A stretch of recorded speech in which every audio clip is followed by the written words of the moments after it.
کہ آج وہ لفظ دہراتے ہوئے بھی انسانیت کا سر شرم سے جھک جاتا ہے۔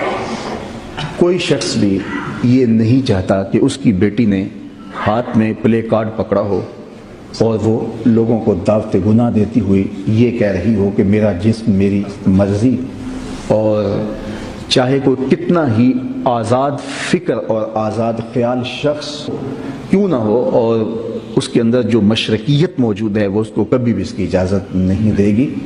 تو یہ پھر لوگ کون ہیں؟ ہم میں سے کوئی شخص بھی اس کا متحمل نہیں ہے، وہ یہ سوچ کر کے بھی کپ کپا جاتا ہے کہ کیا اس کی بیٹی ایسا کر سکتی ہے، تو پھر یہ کس نے کیا؟ تو ہمارے اداروں کو ان لوگوں کا سراغ لگانا چاہیے اور ان کے پیچھے سے جو نادیدہ ہاتھ جن کے ہاتھوں میں یہ لوگ کھلونے بنے ہیں ان تک پہنچنے کی کوشش کرنی چاہیے۔ میرا معاشرہ حیا کا معاشرہ ہے، میرا دین مجھے حیا سکھاتا ہے۔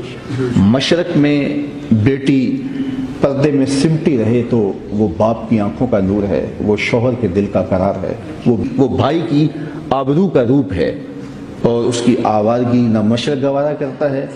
اور اسلام کی تو ایک خاص شناخت ہے، ہر دین کی ایک پہچان ہوتی ہے، تو فرمایا اسلام کی وہ خاص شناخت، وہ خاص پہچان حیا ہے۔ اللہ اپنی خاص کرم نوازیوں سے مالا مال فرمائے۔ اس کا مطلب یہ ہے پاکستان کی جغرافیائی حدود پہ بھی حملہ اور پاکستان کی نظریاتی حدود پہ بھی حملہ۔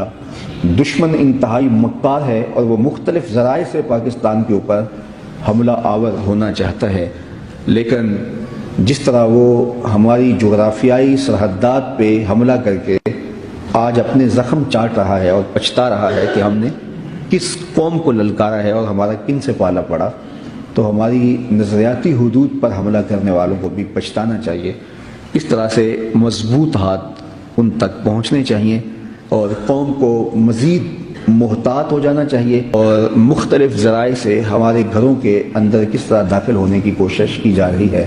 اللہ میرے وطن کو بھی سلامت رکھے، اور اللہ ہمارے حیا کو اپنی امان میں، اپنی کرم نوازیوں کے حساب میں